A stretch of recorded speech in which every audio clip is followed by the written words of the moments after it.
हाँ बताएं। हमने कहा जो मदरसों का रजिस्ट्रेशन होता है, ठीक है। वो एक कानून है यूपी मदरसा बोर्ड एक्ट ठीक है। 2004, उसी के तहत, कानून के तहत जो है मदरसों का रजिस्ट्रेशन होता है। ठीक है। तो उस कानून को ही गैर कानूनी डिक्लेयर करने के लिए हाईकोर्ट में एक मुकदमा दायर हुआ है। अरे अच्छा। तो जब वो कानून गैर कानूनी हो जाएगा तो सारे मदरसे, चूंकि उसी कानून के तहत जो है उनको जो है लीगल तस्लीम किया गया है। अगर वही कानून इलीगल हो जाएगा तो फिर सारे मदरसे अपने आप इलीगल हो जाएंगे। उसमें पस मंजर क्या बताया, क्यों, मतलब क्या उसमें मतलब वजूहात बताएं गैर कानूनी साबित करने के?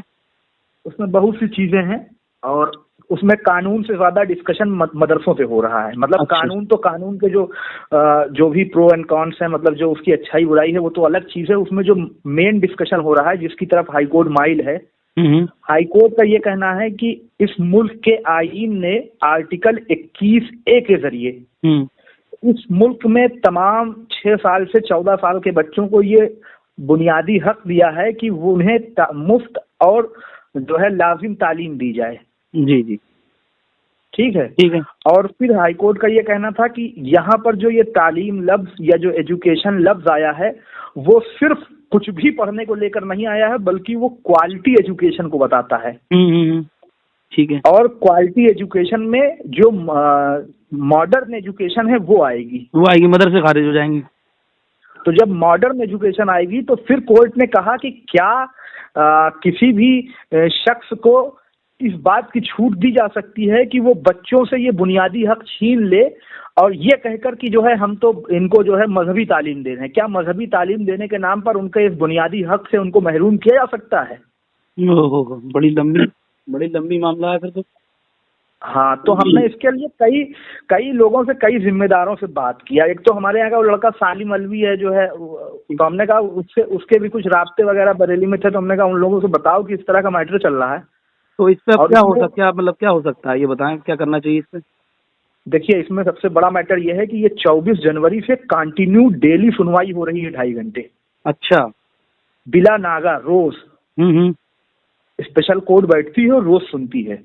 अच्छा। अब इसमें ये है कि जैसे जो मेन लोग हैं वो क्या करें कि देखिए, मैटर तो ये है कि ये कानून रद्द होगा, क्योंकि जो जजेस का जो व्यू था, जो जजेस का झुकाव था, जो उनका नजरिया था, वो दौराने मुकदमा जो उनकी गुफ्तगू होती है उससे वाज़ेह हो जाता है। जी जी बिल्कुल। तो वो उस मुकदमे की सुनवाई के दौरान उन लोगों ने जो बातें कही हैं उससे वाज़ेह है कि वो इस कानून को रद्द करेंगे। और माशाल्लाह, है ना, इस कानून को रद्द करेंगे और मदरसे को जो है वो मदरसे में जो है वो मजहबी तालीम को जो है कहकर उनका ये कहना है कि जिस तरह डॉक्टर और इंजीनियर कोई बनता है, तो वो जो एक बेसिक एजुकेशन है वो लेता है, हाई स्कूल इंटर सब करते हैं, ठीक है, उसके बाद अपनी फील्ड का सिलेक्शन करते हैं। तो उनका कहना है कि मौलाना बनिए, मुफ्ती बनिए, हाफिज बनिए, कारी बनिए, लेकिन बेसिक एजुकेशन सबको दी जाए और उसके बाद वो 14 साल या 18 साल बाद वो बने। ओह ठीक ठीक। तो इससे ये लग रहा है कि ये मदरसे पर भी पूरा मामला सब आएगा। तो लेकिन मतलब वही मैंने पूछा ना कि होना क्या चाहिए। अब इसमें होना ये चाहिए कि जो मजहबी, जो यहाँ क़यादतें हैं वो क्या करें कि इस मुकदमे के अंदर फरीक बनने की एप्लीकेशन दें। अच्छा। कि हमें भी जो है सुना जाए, हम भी अपनी बात कहें। अच्छा ठीक है। तो उसमें जो भी होना होगा वो होगा, क्योंकि कोर्ट का तो मैं इस क्या नाम है, इस तमाम बात को, पूरी बातों को इंशाअल्लाह ताला मरकज के जितने जिम्मेदारान हैं, चाहे जामिअतुर रज़ा हो, मंज़िल इस्लाम हो, यहाँ के जितने भी हैं, मैं उन तक पहुँचाता हूँ, सीनियर लोगों तक इंशाअल्लाह ताला। और उनका क्या मतलब जो है इस पे रिएक्शन होता है, जो भी बातें होंगी तो मैं सही साहब आपसे गुफ्तगू करूँगा, बताऊँगा जैसा भी होगा फिर।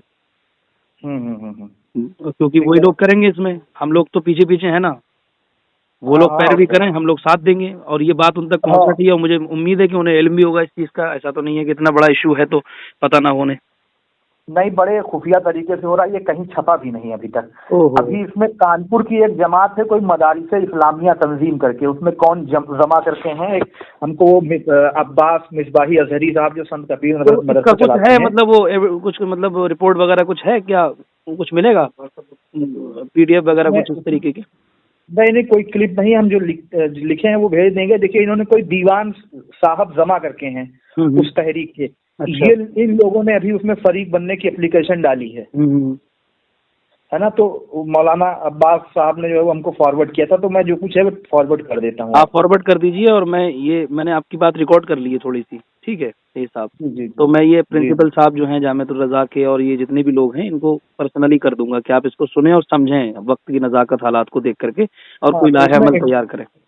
हाँ, इसमें इंटरवेंशन डालें जी। और हाई कोर्ट से ये कहें कि भाई हम भी इसमें फरीक हमें बनाया जाए और हमारी बात सुनी जाए। बहुत अच्छा। अगर ये एप्लीकेशन खारिज होती है तो उसके खिलाफ सुप्रीम कोर्ट जाए। तो कम से कम अभी जो ये सुनवाई इतनी तेजी से चल रही है कि ये इसी हफ्ते में डिसीजन आ जाएगा, ओहो, अगर इस तरह से चलता रहा तो। अल्लाह अकबर।